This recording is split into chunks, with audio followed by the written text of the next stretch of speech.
بسم اللہ الرحمن الرحیم۔ السلام علیکم، welcome back to Anas ideas.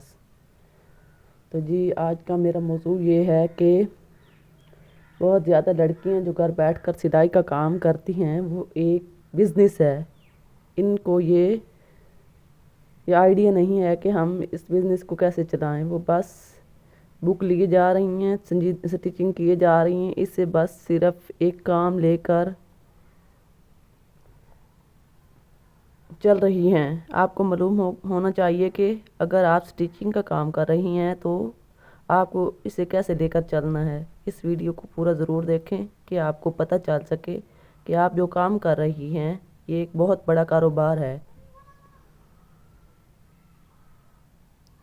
آپ کو یہ آئیڈیا ہی نہیں ہے تو میں آپ کو بتاؤں کہ آپ کے پاس نئے کسٹمرز آنا کوئی بڑی بات یا کوئی نئی بات نہیں ہے۔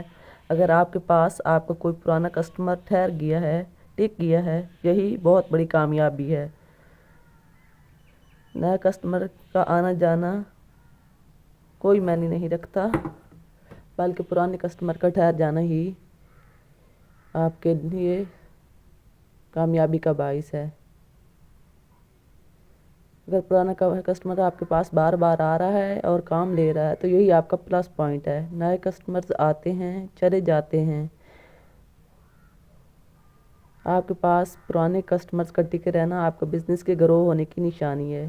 میں آپ کو راز کی بات بتاؤں گی کہ آپ نے پرانے کسٹمرز کو کیسے اپنے پاس ہمیشہ کے لیے رکھنا ہے، کیسے وہ ہمیشہ کے لیے آپ کا ساتھ دے سکتے ہیں۔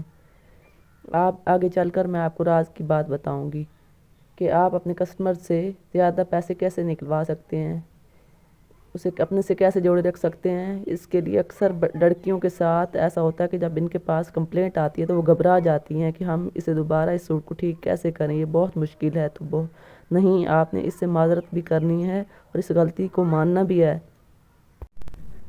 تو نہیں، آپ نے اس سے معذرت بھی کرنی ہے اور اس غلطی کو ماننا ہے اور کہیں میں آپ کو مزید پرفیکٹ کر کے دیتی ہوں، اس سے اس پر آپ کا اچھا امپیکٹ پڑے گا اور وہ کبھی بھی آپ سے دور نہیں جائے گا۔ آپ نے کبھی دیکھا ہوگا کہ آپ اگر شاپ پر جاتی ہیں اور کوئی چیز گھر آ کے آپ کو پسند نہیں آتی، آپ واپس کرنے جاتے ہیں تو دکاندار اسے واپس بھی کر لیتا ہے، اس کو ایکسچینج بھی کر کے دیتا ہے اور اس کے بدلے میں آپ سے معذرت بھی کرتے ہیں۔ اس سے آپ کا بزنس بہت زیادہ گرو ہوتا ہے۔ اس کو بزنس بنائیں۔ رزق تو اللہ تعالیٰ کے ہاتھ میں ہے۔ آپ نے کوانٹیٹی نہیں دینی، کوالٹی دینی ہے۔ آپ نے 100 کی بجائے 10 سوٹ سی لینے ہیں، لیکن بہت اچھے سے دل لگا کر اور محنت سے سینے ہیں۔ اس سے دیکھیے گا کہ آپ کے کاروبار میں کتنا برکت ہوتی ہے، رزق میں کتنی برکت ہوتی ہے۔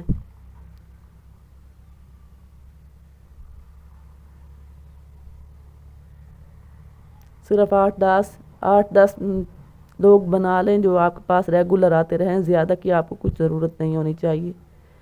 اور اس کے علاوہ راز کی بات یہ ہے کہ آپ کو ہمیشہ کام کو پرفیکشن لانے کے لیے کام کو سیکھتے رہنا ہے۔ یہ نہ کہیں کہ میں سب کچھ سیکھ چکی ہوں۔ آپ اگر سیکھ بھی جائیں تو آپ کو ساتھ ساتھ سیکھتے رہنا پڑے گا۔ سیکھتے رہنے سے آپ کے کام میں پرفیکشن آئے گی۔ اگر آپ سٹیچنگ مکمل سیکھ چکی ہیں تو آپ ماسٹر سٹیچنگ کی طرف آئیں۔ جب ماسٹر سٹیچنگ سیکھ جائیں تو پھر ڈیزائنر سٹیچنگ کی طرف آئیں۔ ڈیزائنر سٹیچنگ آپ کو آ گئی ہے تو آپ برانڈڈ سٹیچنگ کی طرف آئیں۔ اس طرح آپ کا کاروبار بہت گرو ہوگا۔ اگر ویڈیو پسند آئے تو اس کو لائک، سبسکرائب اور شیئر کرنا مت بھولیں۔ بہت شکریہ۔ ایک پیارا سا کمنٹ بھی چھوڑ دیجئے۔